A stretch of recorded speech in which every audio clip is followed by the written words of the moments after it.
کابل ہوائی اڈے پر دہشت گردی کیا طالبان کو بدنام کرنے کی کوشش ہے؟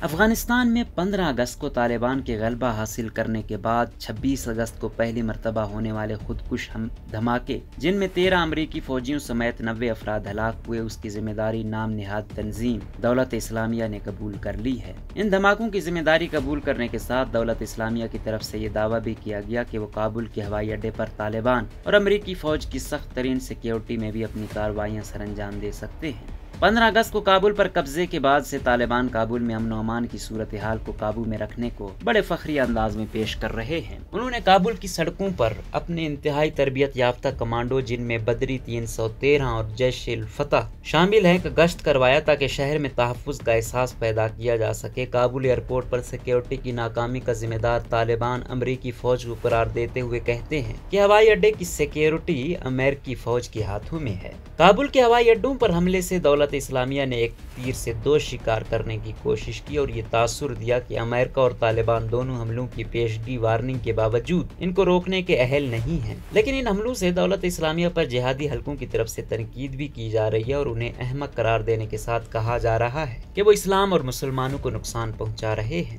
شدید دشمن دولت اسلامیہ اور اس کی مقامی تنظیم خراسان صوبے یعنی ISKP یا ISISK اور طالبان ایک دوسرے کے دیرینہ دشمن ہیں۔ افغان طالبان نے افغانستان میں دولت اسلامیہ کو کمزور کرنے میں انتہائی اہم کردار ادا کیا ہے۔ ایک طرف طالبان کی کارروائیوں اور دوسری طرف امریکہ کی پشت پناہی میں افغان سیکیورٹی فورسز کے حملوں نے سن 2019 میں دولت اسلامیہ کو مشرقی صوبے ننگرہار میں اپنے مضبوط گڑھ سے پسپا ہونے پر مجبور کر دیا تھا۔ اس کے بعد سے دولت اسلامیہ طالبان پر امریکہ سے ساز باز کا الزام عائد کرتی ہے۔ دولت اسلامیہ اپنے مد مقابل کی حالیہ سیاسی اور فوجی کامیابی پر شدید ناخوش ہے۔ دولت اسلامیہ کی خلافت ختم ہو گئی ہے، جبکہ طالبان اپنی امارات تشکیل دے رہے ہیں اور وسیع تر جہادی حلقوں اور اسلامی دنیا میں ان کو پذیرائی حاصل ہو رہی ہے۔ لہٰذا دولت اسلامیہ افغانستان میں طالبان کی طرف سے استحکام اور امن و امان قائم کرنے کے دعووں کو غلط ثابت کرنے کے موقعوں کی تلاش میں ہے۔ کابل کے ہوائی اڈے پر مغربی شہریوں اور غیر ملکی فوجیوں سمیت لوگوں کی بڑی تعداد میں موجودگی ان کے لیے فائدہ اٹھانے کا ایک اچھا موقع تھا۔ افغانستان میں جہاد کا ایک نیا دور افغانستان میں 19 اگست کو پیش آنے والے واقعات پر دولت اسلامیہ کا پہلا رد عمل یہ تھا کہ اس کے جنگجو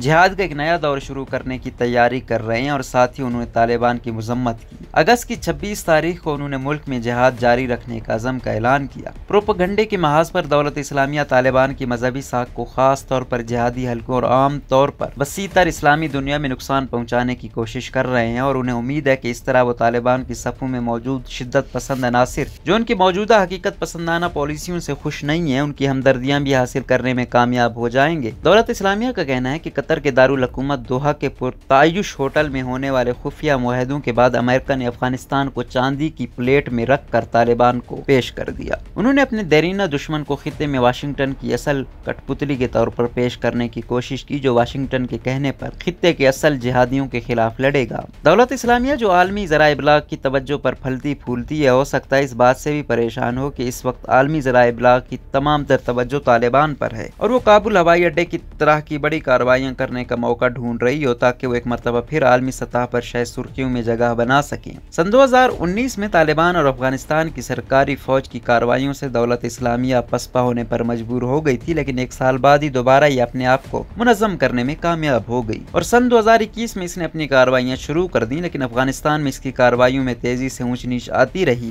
اس سال کے ابتدائی مہینوں کے برعکس حالیہ دنوں میں افغانستان میں کوئی کارروائی نہیں کر پائی تھی۔ ہوائی اڈے پر کارروائی سے دولت اسلامیہ نے ثابت کر دیا کہ وہ اب بھی اس قابل ہے کہ وہ انتہائی محفوظ جگہوں پر بھی دہشت گردی کی بھرپور صلاحیت رکھتی ہے۔ القاعدہ مشکل میں ہے۔ کابل کے ہوائی اڈے پر حملوں سے القاعدہ اور اس کے حامیوں کو مشکل صورتحال کا سامنا ہے۔ ایک طرف تو القاعدہ ان حملوں میں امریکی فوجیوں کی ہلاکت، جن کے وہ شدید دشمن ہیں، خوشی منانا چاہ رہی ہے، لیکن دوسری طرف یہ حملہ القاعدہ کے ایک مخالف گروہ دولت اسلامیہ نے کیا اور اس کے القاعدہ کے اتحادی طالبان کی ساکھ کو نقصان پہنچا ہے۔ القاعدہ کے حامیوں نے سوشل میڈیا کے پیغام رسانی کے ایپ ٹیلی گرام پر دولت اسلامیہ کے دعووں پر تبصرہ کرنے سے گریز کیا ہے، لیکن القاعدہ کے ایک سرکردہ حامی وارث القسم نے کہا ہے کہ جس حملے میں امریکی ہلاک ہوئے ہیں اس کی تعریف کرنا چاہتے ہیں، بے شک یہ ان کی مخالف جہادی تنظیم ہی کی طرف سے کیوں نہ کیے گئے ہوں۔ اسی دوران کچھ حقیقت پسند جہادیوں، جن میں الزہبی جو شام میں موجود حیات تحریر الشام کے حامی ہیں، انہوں نے دولت اسلامیہ کے حملوں کی مذمت کی ہے اور کہا کہ ان کا مقصد افغانستان میں امن قائم کرنے اور اسلامی عمارت کی بنیاد رکھنے کی کوششوں کو ناکام بنانا ہے۔ انہوں نے مزید کہا کہ یہ واضح طور پر دولت اسلامیہ کی طالبان پر کامیابیوں اور عالمی ذرائع ابلاغ میں حاصل ہونے والی شدید جلن کا نتیجہ ہے۔ ایک اور حقیقت پسند مذہبی رہنما الحسن بن علی القطانی نے دولت اسلامیہ کو احمق اور لاپرواہ قرار دیا اور یہ ثابت کرنے کی کوشش کی کہ دولت اسلامیہ نے اسلام اور مسلمانوں کو صرف نقصان ہی پہنچایا ہے۔